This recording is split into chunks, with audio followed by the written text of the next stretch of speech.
Let me take a moment and talk about Riverside.fm. It allows you to record studio quality audio and up to 4K video. When you need to record audio and video, Riverside.fm can do it. So if you're looking for a hero platform for all your recording needs, from podcasts to webinars to any video content, Riverside.fm. I've got a promo code for you where you'll receive a 30% discount on the first 3 months of your subscription. I'll give it to you twice. The promo code is SHIPIT. All one word, SHIPIT, and you'll pick up a 30% discount on your first 3 months of your subscription. Riverside.fm. In this Best of the Pigskin Dispatch episode of the Football History Headlines for December 27th, we discuss the first meeting on the gridiron of black colleges opposing one another in an NFL championship game results, as well as many more Hall of Fame legendary stories and birthdays of those Hall of Famers, all coming up in just a moment. This is the Pigskin Daily History Dispatch, a podcast that covers the anniversaries of American football events throughout history on a day-to-day basis. Your host, Darren Hayes, is podcasting from America's North Shore to bring you the memories of the gridiron, one day at a time. So as we come out of the tunnel of the Sports History Network, let's take the field and go no huddle through the portal of positive gridiron history with pigskindispatch.com. This podcast is part of the Sports History Network, your headquarters for the yesteryear of your favorite sport. You can learn more at sportshistorynetwork.com.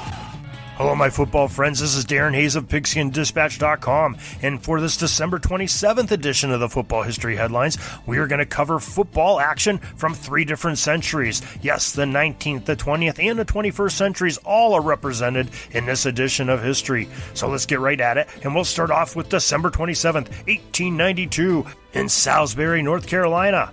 Snow blanketed the front yard of Livingstone College. Hundreds of people from around the area were making the trek to the venue to witness what would become the first game that 2 black colleges would meet on the gridiron, as Biddle University, now known as Johnson C. Smith University, traveled from Charlotte to face the Livingstone College. The website, ourstate.com, lets the story unfold, telling how the crowd had traveled from near and far on foot, by horse, and by wagon to watch a football game and to see history unfold. The teams played 2 45-minute halves and wore handmade uniforms produced by women studying in Livingstone's industrial department, and players from both sides raised the funds for a regulation-sized football. In the game, a very controversial play occurred when a Livingstone player picked up a fumble and raced for the tying score. The fumble recovery was ruled out of bounds, and so Biddle hung on to defeat Livingstone 5-0 in this monumental college football game.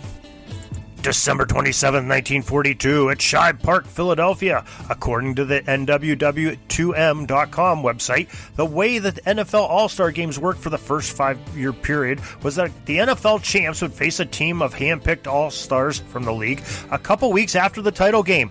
Back in December 13th edition of the series, we talked about the Washington Redskins winning the big game in an upset of the Chicago Bears 14-6 at Griffith Park in D.C. Tradition would hold the 5th and final NFL All-Star game, and this format would play out as Washington faced a team of All-Stars coached by Bears staff led by Hunk Anderson. The NFL stars included Bullet Bill Dudley of Pittsburgh at halfback, Bears quarterback Sid Luckman with Eagles signal caller Tommy Thompson, and the line play of Bruiser Kennard and Bulldog Turner. The makeshift NFL All-Star squad overcame the champs that day as Washington Redskins fell 14-17 to the All-Stars. December 27, 1953, at Briggs Stadium in Detroit. The 1953 National Football League Championship had the previous year's champion Detroit Lions at home to face the contending Cleveland Browns. According to a Pro Football Hall of Fame story, this one had some great game-ending drama to it.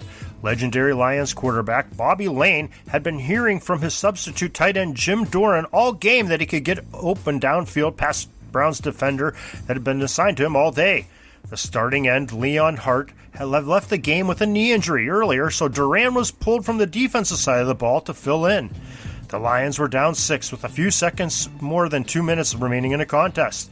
The wily old signal caller finally decided to play his wild card in a poker game with the gridiron with the Cleveland defenders that day.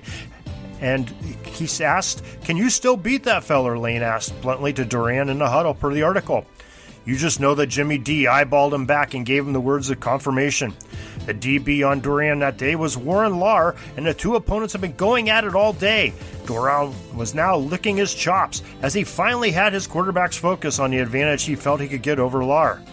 Then it happened. A crucial 3rd and long, and Lane took the snap and completed an 18-yard strike to Duran to get past the lead stick. A few plays later, it was Lane to Duran again for a touchdown.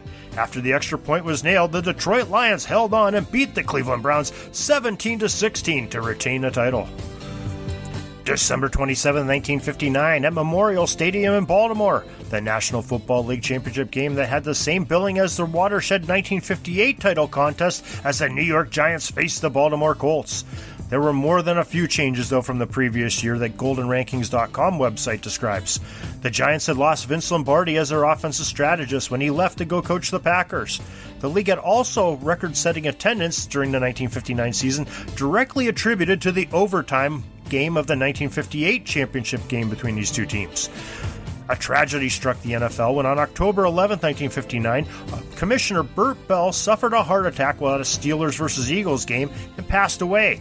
The former treasurer Austin Gunsel stepped up to lead the league, and there were some very big shoes to fill. The American Football Database fills in some details about the game itself, stating that after 3 field goals by Giants kicker Pat Summerall, New York was up 9-7 going into the fourth quarter. In the final stanza, though, Baltimore came to life as Johnny Unitas ran in a touchdown and threw for another, while the Colts defense scored on a pick six to bury the Giants. The Baltimore Colts came from behind to register a convincing 31-16 victory over those New York Football Giants. December 27, 1960, running back Tommy Mason from the University of Tulane was the first pick by the Minnesota Vikings in the 1961 NFL Draft.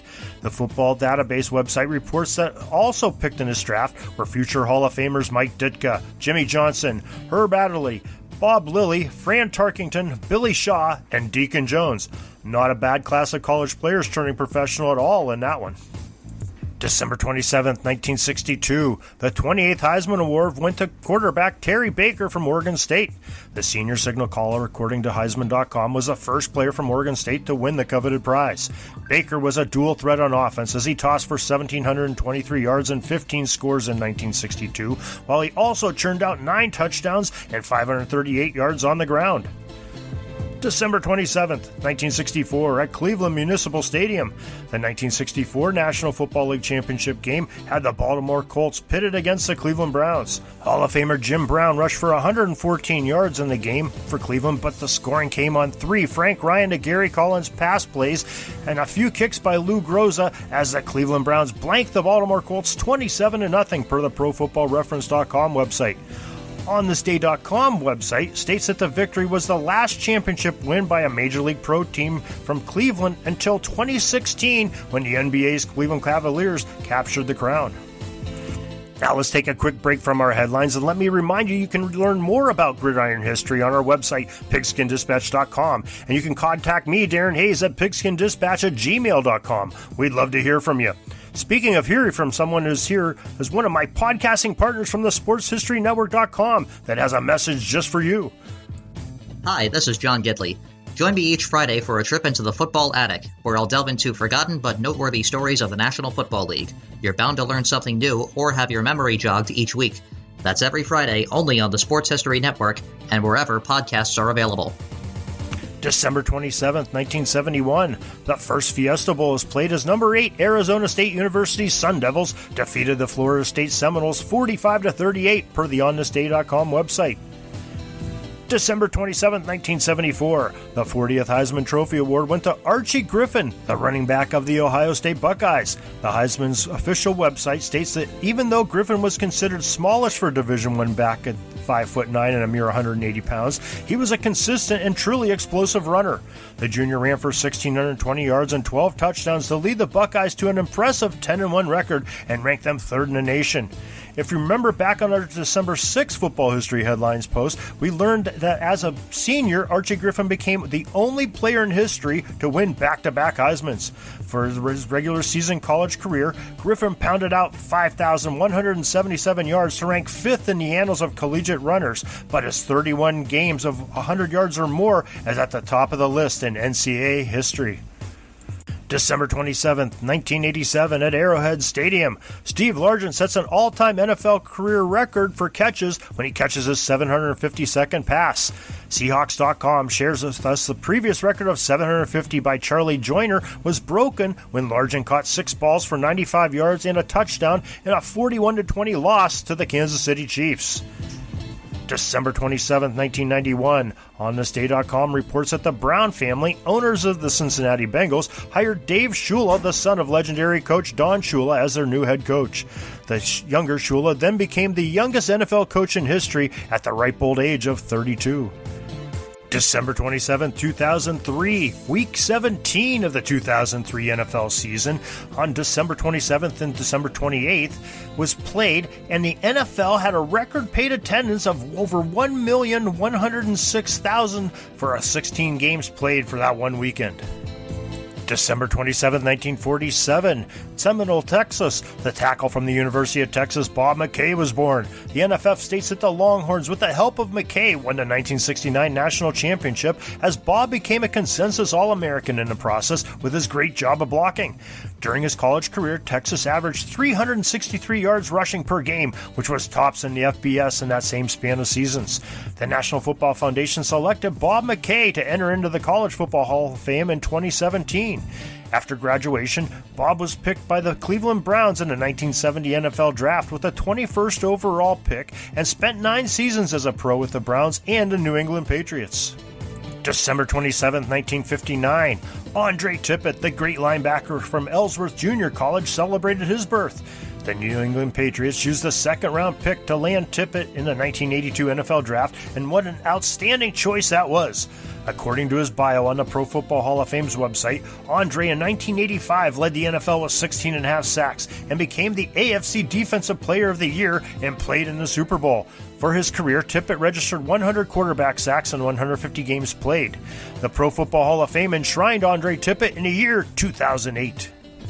Now, we hope you'll take that time to hit that subscribe button if you aren't subscribed already to this podcast, or join us on PigskinDispatch.com or the SportsHistoryNetwork.com to make sure you don't miss a single episode. Because on tomorrow's December 28th Football History Headlines, we'll talk about the action that the president did that causes a new football authority to be created in college football.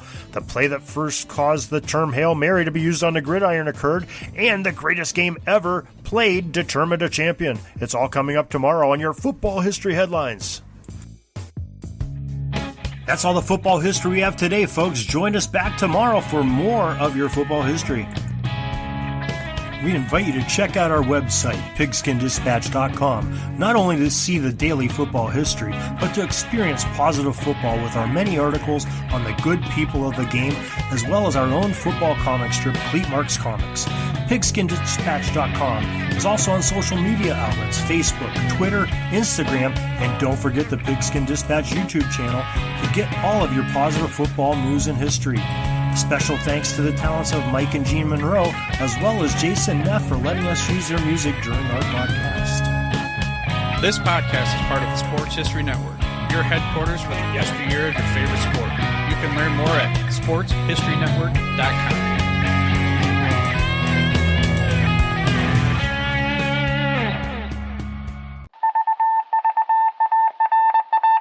It was just another ordinary day in the offices of the Pittsburgh Guardian newspaper circa 1924. But for Marla Delft, assistant editor, everything was about to change. For she was about to discover the awesome attractiveness of Row 1 brand retro sports paraphernalia items thanks to Orville Mulligan, sports writer. And there it is. Wow, Orville, that's really the bee's knees. Isn't it just? A poster-sized replica of the actual 1909 World Series program cover. I can see that. But where did you get it? And where'd you get it framed? I ordered it from the Row 1 website, where over 6,000 items of sports memorabilia from the 1880s to the 1990s are available for reproduction, in multiple sizes and in several different materials, with over a dozen styles of frame to choose from for prints like this. Well, I'm sure Mr. Delft would love to put up more of these in the office. But I'm equally as sure they're beyond this newspaper's budget. Not at all, my dear Marla. See for yourself. Go to SportsHistoryNetwork.com/Row1. sportshistorynetwork.com/row1. Oh my, these are good prices. Oh, and look at this stuff.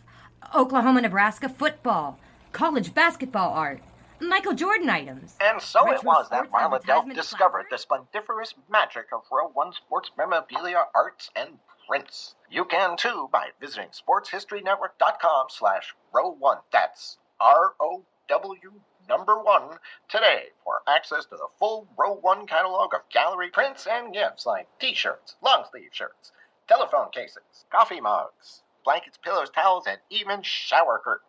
Act today for 15% discount off all prints with coupon code SHN15 and 20% off all other items with coupon code SHN20 at checkout. And keep your dial locked to the Sports History Network for the exciting chronicles of the 1920 sports world in Orville Mulligan, Sports Writer. Coming soon.